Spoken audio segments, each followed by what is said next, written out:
Hello, everyone. Welcome to Take Charge of Your Health and to our series, The Fashionable Christian. Today, already, we are at session 8, and it is called Feeding, Healing, and Caring for the Skin.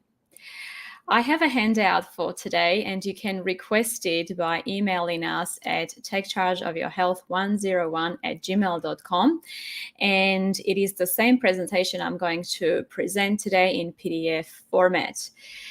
And also, the slides are done in a way that you can make a screenshot, or you can just save them to refer back to later. I want to welcome everyone who is joining us the first time today. I want to remind you, I want to let you know that the previous presentations can be found in our YouTube channel under the live section. And also, everyone who has joined us again, I want to encourage you, all of you, to type in your questions, comments, and if you have anything to share with us, I'll be happy to address them during this presentation. And if you are watching the recording, your questions and comments are welcome as well. And if anything is private, let me know and I will address it privately. Okay, so we have been discussing last session, we discussed makeup and we also touched on natural skincare a little bit. And today I'm going to expand on it and explain how we can naturally look after our skin. You may know already, I have worked as a facial therapist and I have had my own salon for a while, so this is based on my experience, my research as well, and my personal experience with that. I also want to remind you that all the information about our ministry, how you can become a supporter, and where you can find us on what platforms in online can be found in the description box below, so check that out. Let's start with a word of prayer, and I'm looking forward to sharing with you today. Dear Lord, we thank you again for another opportunity for our health and that we can come together and study what it is that we can do naturally for our skin so that we can be presentable, we can be neat, we can be beautiful without having to adorn ourselves, without having to cover up any imperfections that we may have, and what's more important, to work on our confidence that should come from you. We ask you now to work with everyone's hearts that are listening and work with me as well, speak through me, and that we may all benefit from this opportunity. We thank you and we ask all this in Jesus' name. Amen.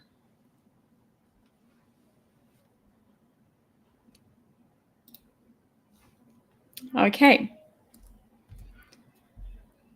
So let's just go over some facts about our skin quickly, and then I'll expand on it.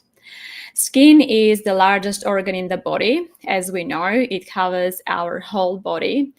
Its main purpose is to serve as a barrier to protect our body from harmful substances outside of it.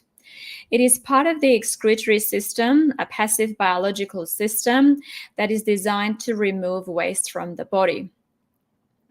The skin absorbs as well as excretes. It takes oxygen and nitrogen, among other substances, to help keep our skin healthy. What goes in our body is just as important for our skin as what goes on our skin directly. Our skin detects different sensations of heat, cold, pressure, contact, and pain through the nerve endings in the dermis. Now let's go through those points that I mentioned a little bit more thoroughly. The composition of the skin. Again, many of us may know already, our skin is comprised of two primary layers. The first one, the one that we can see, the upper layer, is called the epidermis. And this is the part we see, feel, and touch. The epidermis consists of several layers, but mainly these are dead epithelial cells. This is one of the reasons we recommend exfoliating on a regular basis to remove dead skin cells, because then the creams and lotions and the nice things we put on our skin will be absorbed into our skin a lot better as opposed to having dead skin layer. Okay, so directly beneath the epidermis is the other primary skin layer, which is called the dermis. This is where we have our small blood vessels, nerve endings, oil and sweat glands, and hair follicles. The dermis also contains collagen and elastic tissue, which function to keep our skin firm and strong. Okay, so quickly, functions of the skin. Skin is the first line of defense. As we know, it is a physical barrier which is designed to withstand pressure, stress, and trauma. And when mechanical impact becomes stronger than the skin, then skin damage occurs, or a breakage of the skin with wound, etc. Our skin helps us retain necessary fluids and moisture, protects us also from absorption of external fluids and liquids. Our skin protects us from absorption of harmful substances and excessive water loss through skin. Okay, so if it was not for the skin also, excessive or really bad sun damage would be unavoidable. So the skin and its pigmentation or melanin helps us protect from radiation or sun damage. But because this doesn't offer complete protection, we should avoid excessive exposure to the sun, as we know. And also we should be clothed properly, especially at times of the day when it is the sun is stronger. The top layer of the skin is also covered with thin, oily coat of moisture that prevents most foreign substances and organisms, such as bacteria, viruses, and different pathogens, from entering our skin. Viruses and fungi or fungi as well. The epidermis also can regulate immune responses to pathogens that come in contact with our skin. Thermal regulation or temperature regulation is also one of the more important functions of the skin, and this is aided by sweat glands and blood vessels in the dermis. Increased evaporation of sweat decreases the body temperature, and the fatty layer of the skin acts as an insulation barrier as well, preventing excessive heat loss from the body and decreasing the effect of cold temperatures. As I said, different sensations of heat, cold, pressure, contact, and pain are detected by our nerve endings in the dermis. This sensation of the skin plays a crucial role when it comes to preventing burns. Okay, the skin sensation can protect us from first and second degree burns. It is different with the third degree burns because as a result of severe damage, the nerve endings might be damaged in the dermis, which means we may not feel pain, and this is more severe damage. Endocrine function as well. Skin is one of the main sources of vitamin D production. We know that through the production of vitamin D3, okay, the skin plays a major role in this way, and this is vitamin D3 is produced in the two lowermost layers of the epidermis. Skin is also part of the excretory system, as we said, helping remove waste from the body through sweat glands. And that is one reason we also need to be careful with using antiperspirants, especially.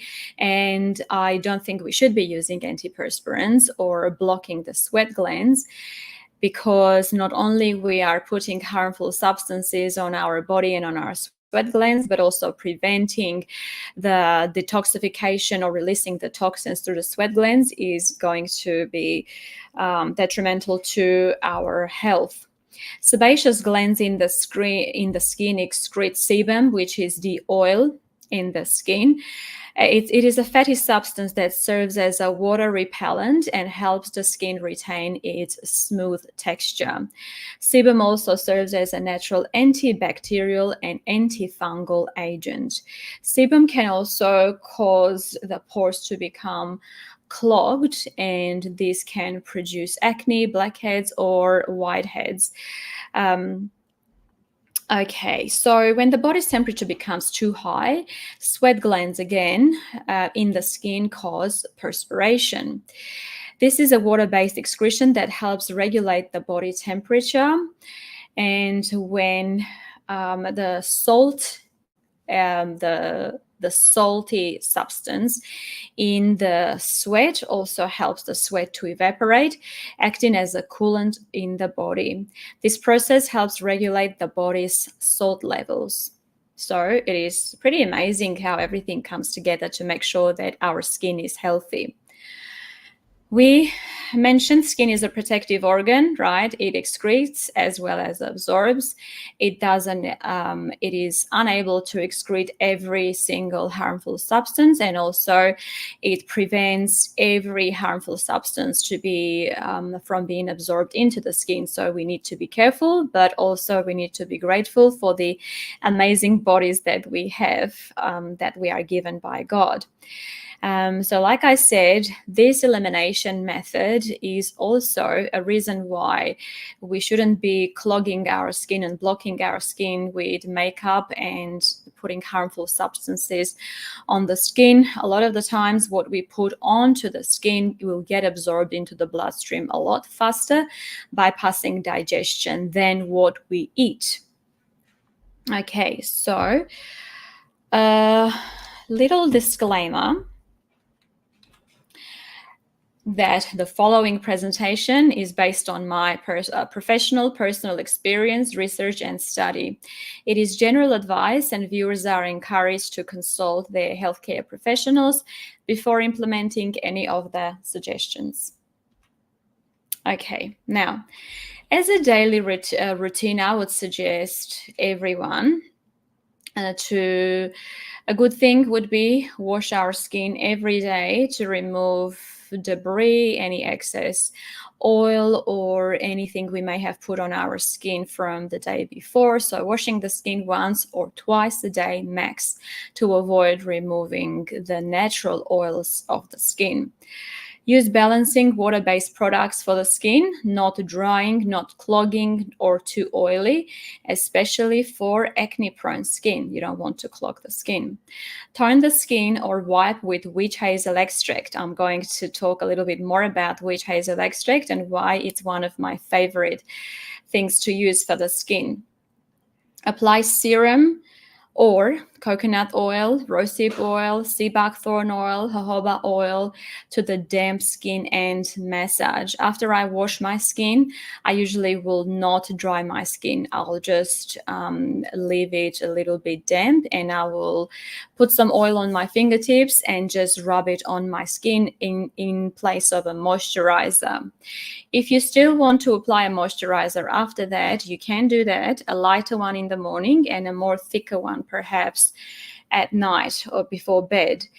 We also need to keep things off our face, hands, phone, our hair, because obviously we wash our hair a lot more rarely than we should wash our skin. And we need to manage stress. This is one of the main things that I mention always. Again, as I speak, you're welcome to type in your questions. Ask me if there is anything that either you didn't get what I'm explaining or just extra information. I'm happy to provide that. As a weekly routine, I would recommend dry brushing twice a week on dry skin. You can use circular motions for lymphatic drainage and anti-aging effect.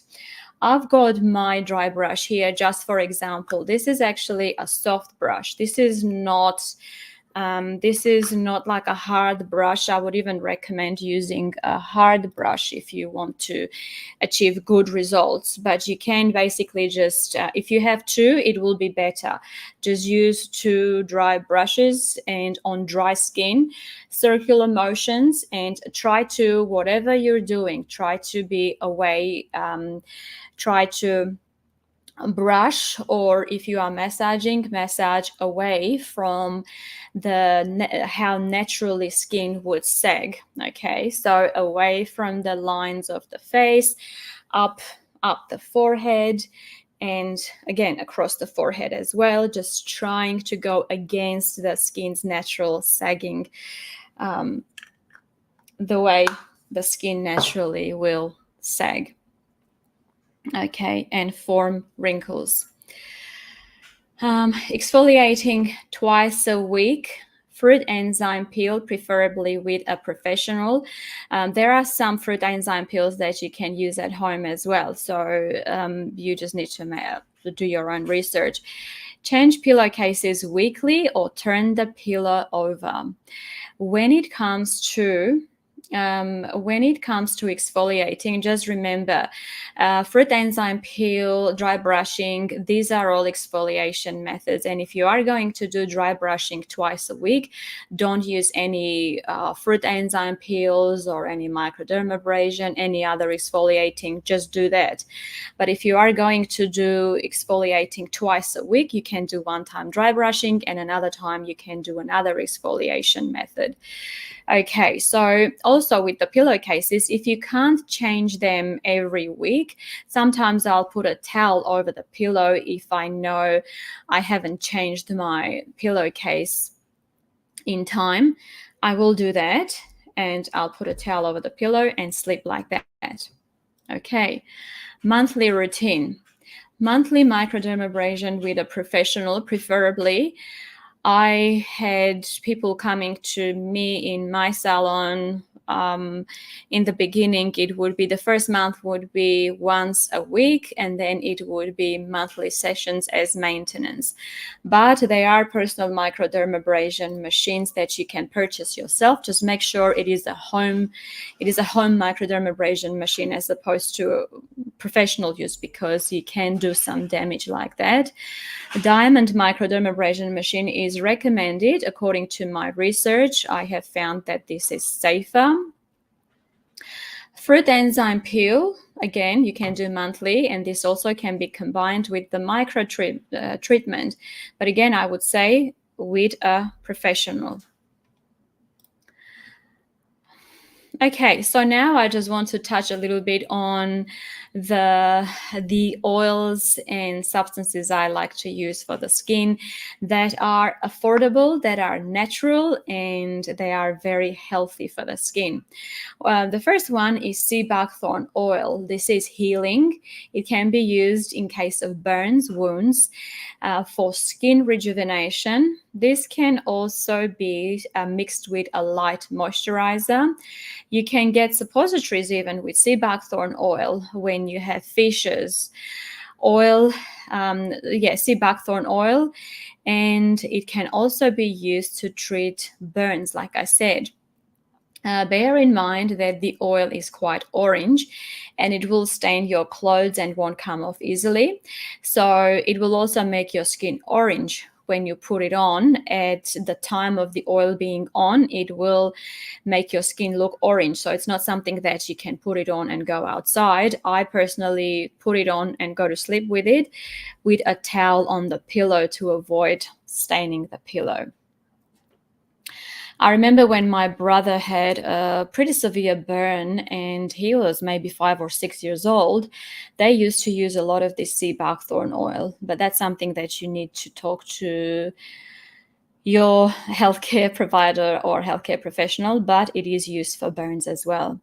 Okay, the other really nice oil that I love using is rosehip oil, and it is anti-aging, anti-stretch marks, high levels of vitamin C, which is an antioxidant, and that is also why it is anti-aging. Rosehip oil can be a great moisturizer mixed with aloe vera. The inner gel of the aloe vera can be blended with rosehip oil, and you can use it like that. So one of you will find anti-stretch mark oils or body butters. You can see rosehip oil is one of the main ingredients. And when I was pregnant, with my second pregnancy, I made this anti-stretch mark body butter that I would recommend that you can make yourself, because it will have all the best ingredients. It will be more concentrated. It will be more affordable. Okay, so you can do this by mixing equal parts of rosehip oil, melted shea butter, and melted coconut oil in room temperature. Because of the shea butter especially, your butter will solidify more and it will make for a really nice body butter. I would like to say that I didn't get any stretch marks, but I'm not sure if I didn't use it, if I still wouldn't get it or not. So I'm not sure, but it is very good. The other thing, it is very moisturizing. So what you can do for dry or cracked feet, I would put this butter on the feet and I would put a sock on and go to sleep like that. You will see in the morning how moisturized your feet will be. Okay, so another really nice thing, natural remedy to use is aloe vera. Aloe vera is healing, as we a lot of us know. It can be used for burns, wounds, scars, sunburn. Soothes the stomach when taken internally. That's aloe vera. Cucumber. Cucumber, because of its antioxidant activity as well, it is very beneficial. Juice of a cucumber can nourish the skin, can help with sunburn. It is soothing, cooling, anti-inflammatory, suitable for all skin types, which is always a good thing. Cucumber spritz toner is great for cooling. I had this in my salon as well. Sliced cucumber on the eyes is great for puffy eyes. Witch hazel extract, again, one of my favorite things to use for basically every occasion. It is a clear liquid distilled from the twigs and bark of the witch hazel tree. Can be used as a toner alone or mixed with other ingredients, applied with a cotton ball or sprayed. When I get breakouts, sometimes I will, before I put any moisturizer or any oil on my skin, after washing my skin, I will get a cotton ball and just rub some witch hazel extract on my skin, kind of clean my skin even better after washing, and then I will put whatever moisturizer I want to put on my skin, because it is very important when you have acne prone skin not to dry your skin, because it's a vicious cycle. Your body will produce more oil to compensate for the dryness and it will make things worse. So definitely don't dry your skin under any circumstances. Can be used on all types of skin, especially beneficial for sensitive and acne-prone skin.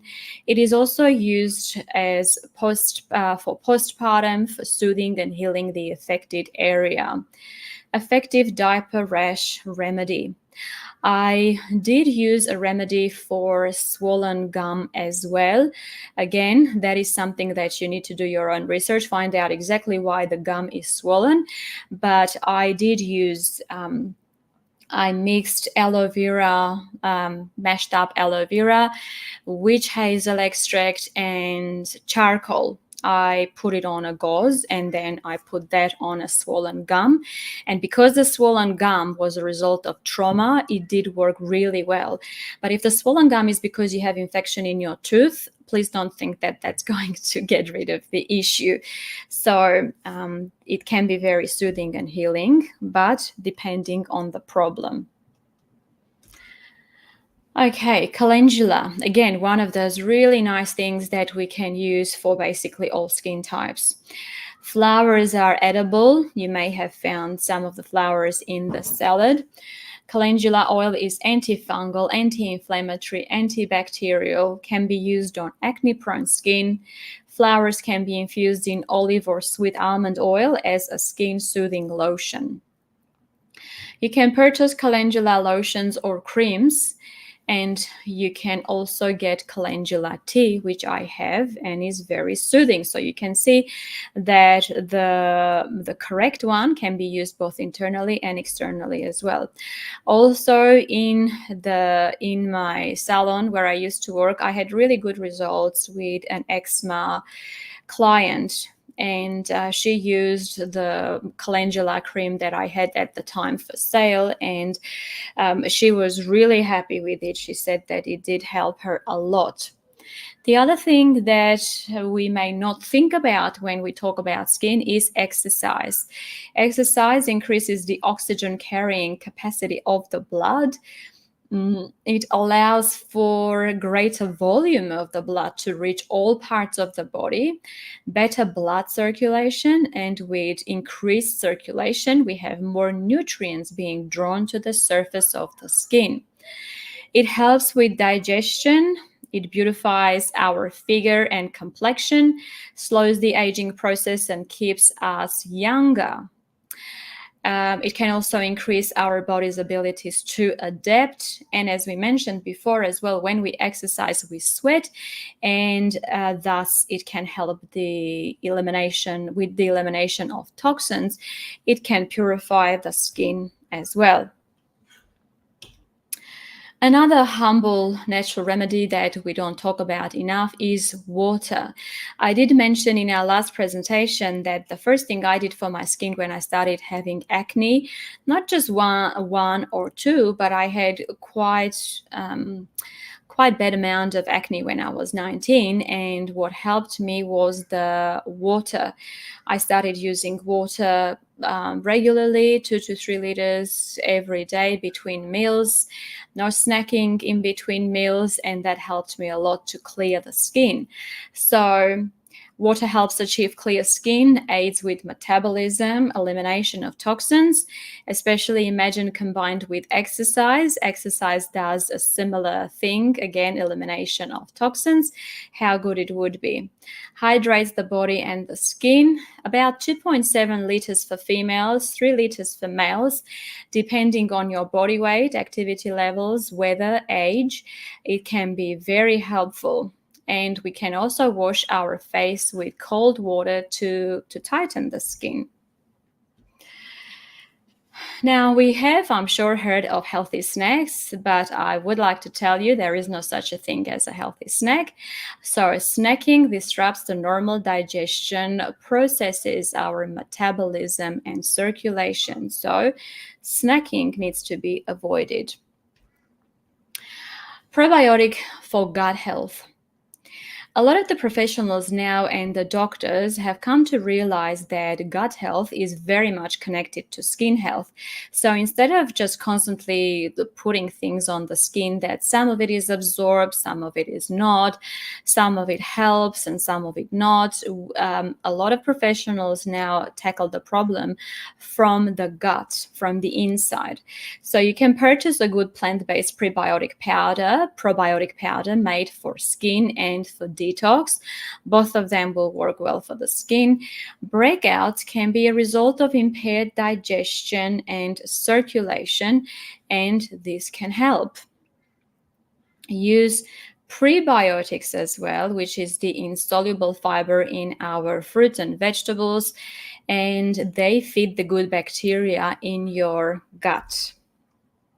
I personally, when I started taking probiotic powder for the gut, my skin improved tremendously, and I also recommend it to my clients as well to use it.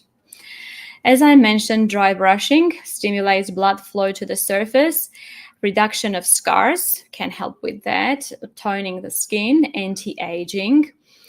Exfoliates, removing debris and dead skin cells, which we discussed already, how beneficial that is, and we do need to do that.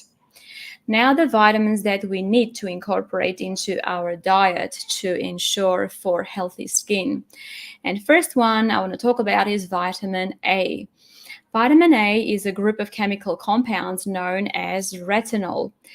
It is essential for the health of moist surface tissues, skin, cornea, lining membranes, and urinary tract. The lack of vitamin A can cause dryness and infections in these areas. It is an antioxidant, and by stabilizing cell membranes, together with vitamin E, helps avoid cell and general aging and may protect against sunburn. It is a fat-soluble vitamin, which means it can be stored in the body for long periods of time. Resistant to normal cooking temperatures, but sensitive to oxygen and light. That means that we can perhaps cook and eat straight away, but not to chop up our salad and leave it out either in the fridge or on the kitchen bench. Vitamin A may protect sun damage by interrupting the process that breaks down collagen. The body converts carotenes found in green and yellow vegetables and fruits into vitamin A, the most important being beta-carotene, known as precursor to vitamin A. But there is a catch. If we buy synthetic vitamin A or synthetic form of retinol, this can thin the skin, make it sensitive to the sun and light. So unfortunately or fortunately, we can't just extract whatever we like from our fruits and vegetables and ingest them separately. A lot of the times this may have side effects. But short term, it can be useful. I have used retinol before for a short period of time. It is the most common vitamin deficiency in the world. Symptoms of deficiency include dry skin, dry hair, clouding of cornea, etc. Again, it's not something that we think about when we have dry skin or nails and clouding of the cornea, especially. We don't think about this, but it can be a real issue. Sources are dark leafy vegetables, carrots, tomatoes, apricots, alfalfa, parsley. Okay. And I do remember whenever I would have someone coming for a facial and I could see that I can see the little veins and capillaries under the skin, I would ask them if they are on retinol. And a lot of the times they would tell me, yes, they are taking retinol. And it is actually, it will be counterproductive if you don't look after your skin so that you're not protected from the sun, because it can make it sensitive. Okay, vitamin C. It is a powerful antioxidant protecting from free radicals and can lower the chance of skin cancer. Studies have found that it reduces sun damage, lessens wrinkles, dryness, and discoloration. We see the skin cancer component that these vitamins can protect from skin cancer has come up a few times. So you will see that a lot of it has to do with our diet. Can help with wound healing and inflammatory skin conditions like dermatitis. Low levels can cause easy bruising and bleeding gums, as well as slower healing sores, as you may know already. Okay, vitamin C again, let's continue. It is anti-aging, a suitable serum for acne-prone skin when it comes as a serum. Sources are kakadu plum or gabinge powder, which are native to Australia and arguably one of the highest sources of vitamin C, if not the highest. Acerola cherries, which can fight cancer and decrease DNA damage caused by bad diet. Again, acerola cherries also are one of the highest sources of vitamin C.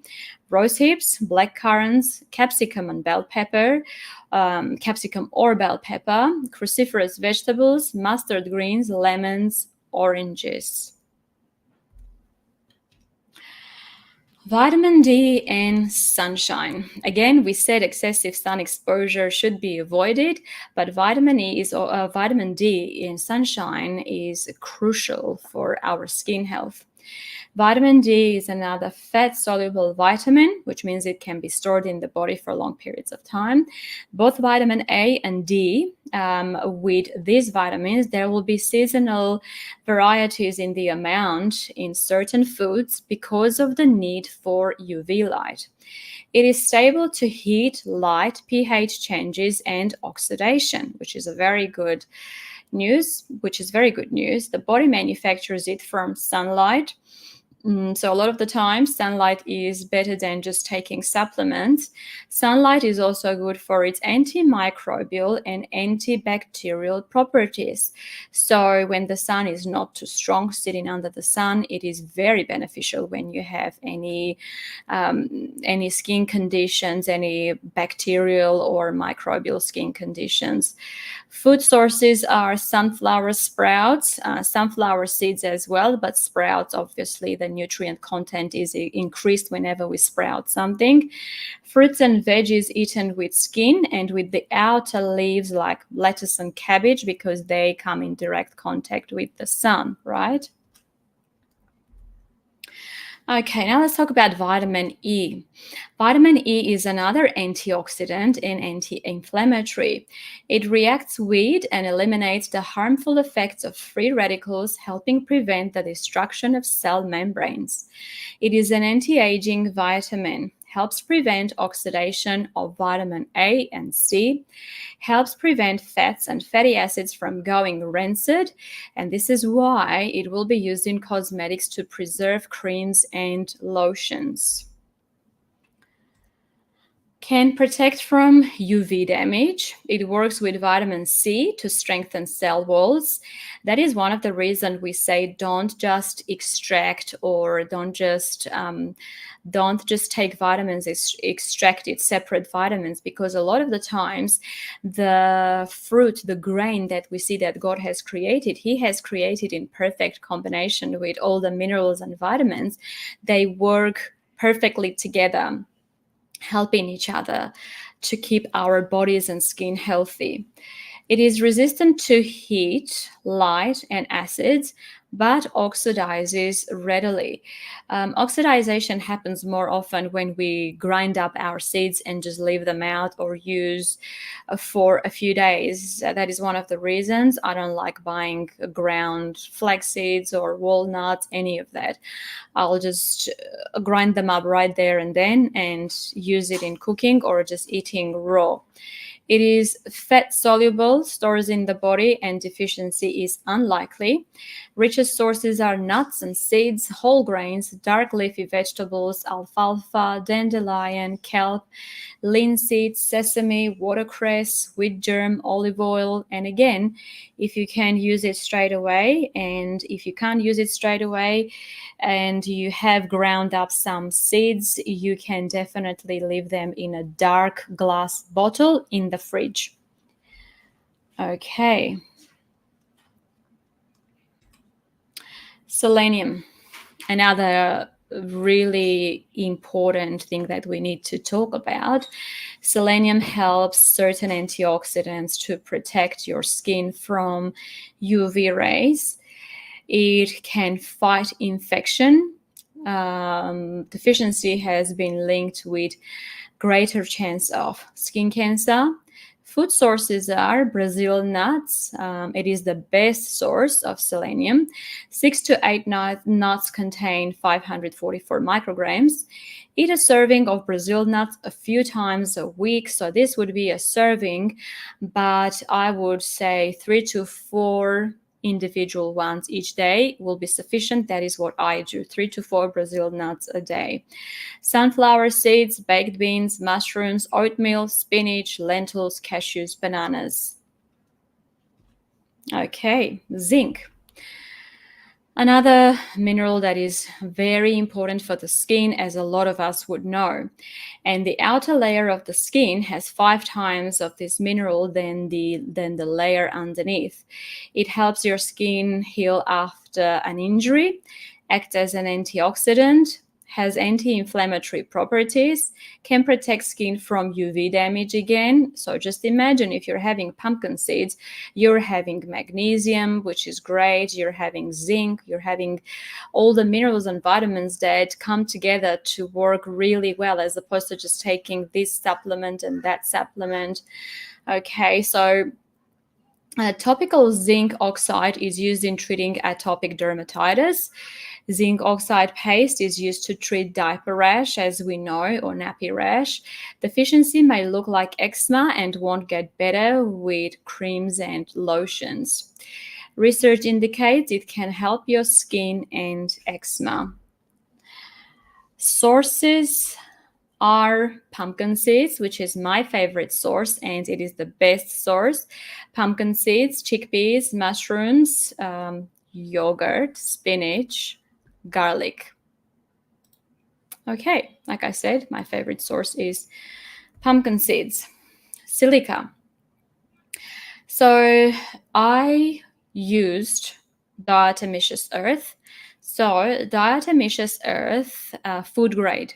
Okay, so food grade diatomaceous earth powder consists of microscopic particles of algae. It is beneficial for digestion and gut health, rich in silica and other minerals, helps with healthy pH balance, helps with creating an alkaline environment in the body. It is used to promote healthy hair, skin, and nails, good for seborrheic dermatitis. And make sure you get food grade silica and diatomaceous earth, like I said, because it can be for the garden as well. So other food sources are green beans, nuts, capsicum, spinach, apple. Healthy fats are also important for the skin. We need to use monounsaturated and polyunsaturated fats from nuts, seeds, avocados to help our skin stay moist, firm, and flexible. Omega-3 fatty acids are polyunsaturated fats and are essential for building of cell walls. Now, our body can't manufacture these. As we know, flax seeds, walnuts would be the best source of these.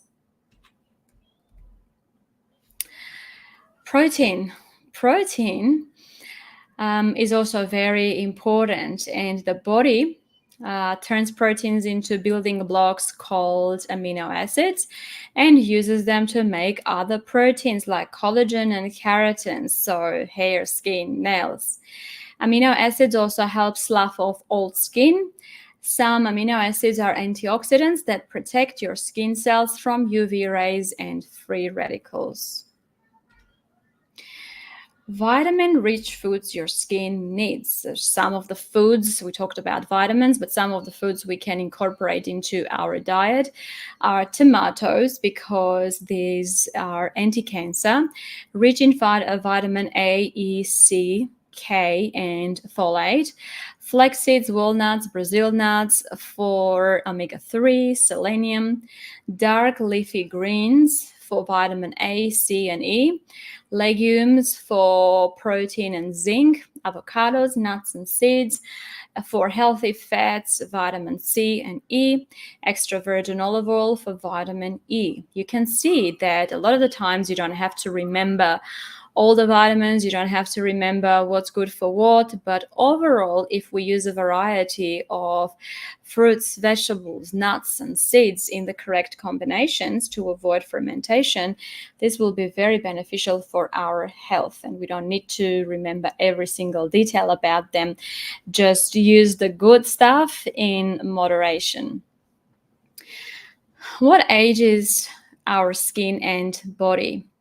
Sun damage, of course, excessive salt consumption can draw water out of the skin, making the skin more prone to wrinkling. And this is especially true about the table salt, which has only 2 minerals, whereas the pink Himalayan salt and the Celtic salt can actually be combined with water. Little crystals ingested with the water, they can actually help for the water to go into the cell a lot better. Nicotine is harmful, of course. Foods deep fried or fried at high temperatures release free radicals that cause cellular damage. Foods with high GI and refined carbs cause inflammation, which is linked to aging. Studies have shown margarine or butter can age you faster, even butter. Okay, it's a bit better than margarine, but it's still not great. Okay, so now let's talk about stress. And I always stress this point, okay, that stress is a major contributor to any damage to all of our organs, pretty much all our body systems and functions, and our skin as well, because our digestion, our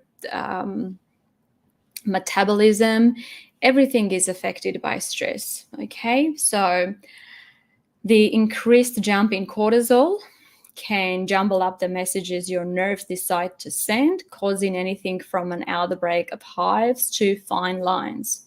It can cause imbalanced hormones and chemicals that increase oil production. Psychological stress can make a permanent evidence of our emotions for others to see.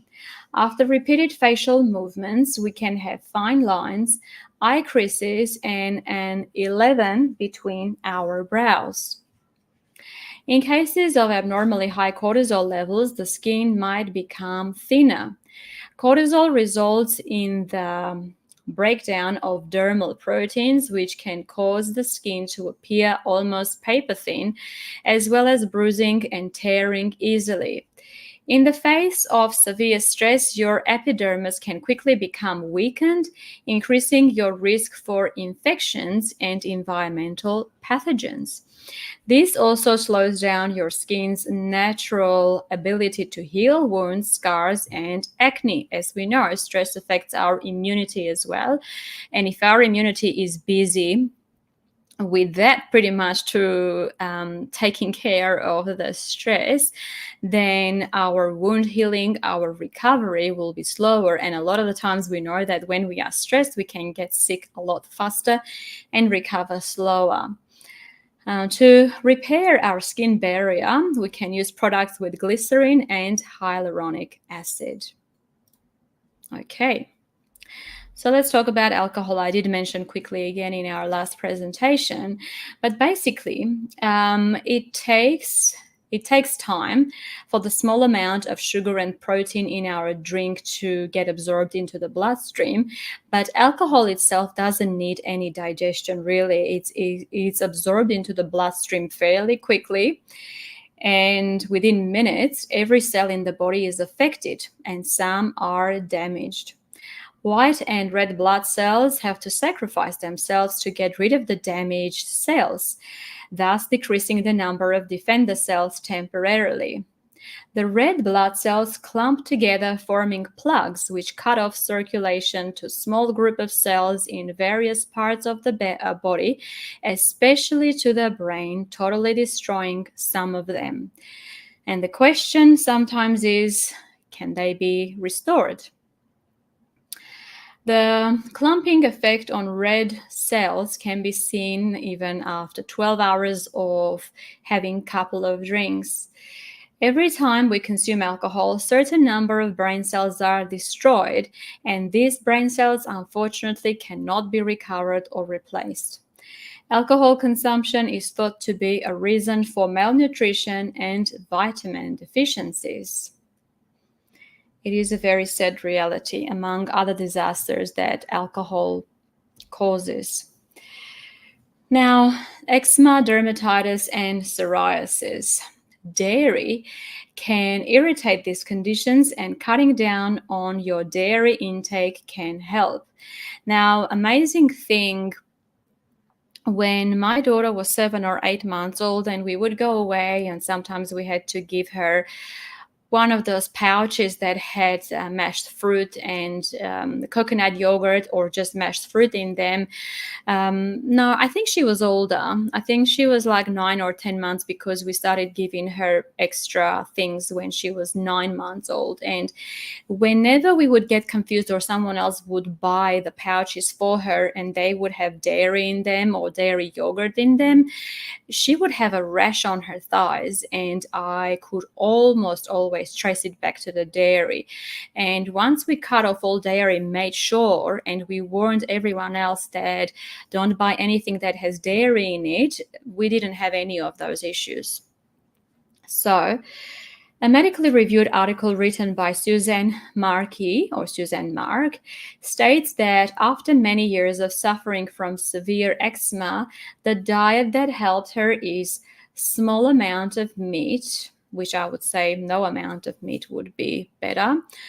No dairy, no cane sugar, lots of whole grains, lots of beans, lots of produce. There is evidence that gut health is a major factor in the cause and treatment of eczema and any skin conditions, really. Gut health is connected to our skin health. As I said, oatmeal for soothing the skin. Oatmeal may help soothe the skin, especially as a result of psoriasis. Colloidal oatmeal, finely ground and boiled, is considered the best form to be used on the skin. There is no scientific evidence that suggests it helps with psoriasis, but some people report it soothes their skin and reduces redness. Why not try and find out whether it's true or not? It can also help exfoliate the skin. I had a friend who had great skin, and she came to our place one time, and I was surprised, but this was many years ago. She asked me, "Do you have oats? Can I use it?" I said, "Yeah, sure." 8 o'clock in the evening, what do you use? What do you need oats for that late at night? And she mixed it with a bit of water and just exfoliated her skin with it, washed her skin, and she's got great skin. So it must be working. Turmeric, one of the best things, again, one of those really nice things for the skin and body.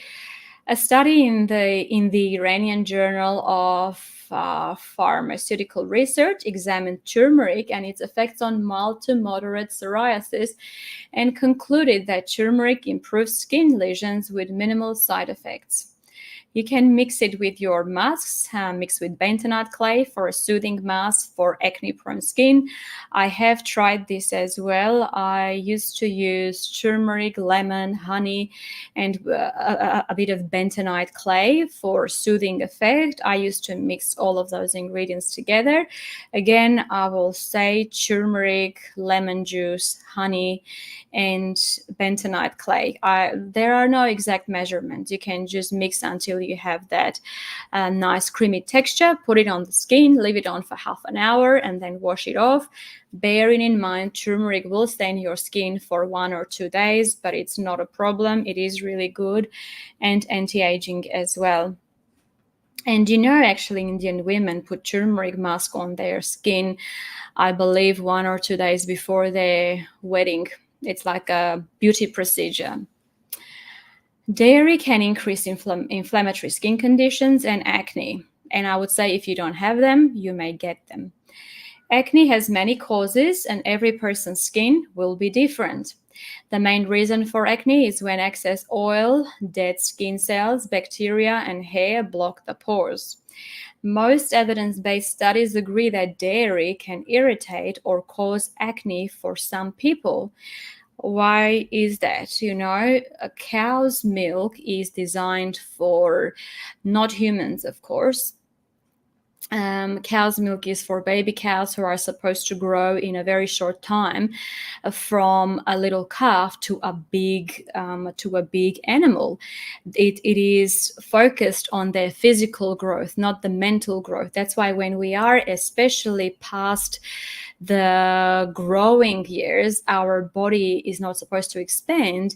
In that case, we grow things that are diseases, and it helps with the pus formation and the growth of different tumors and diseases. So it's not designed for a smaller creature like us. And obviously with all the pasteurization, homogenization, it's not the raw milk. We are not breastfed anymore. Okay, so that's why it disrupts the natural metabolism and circulation.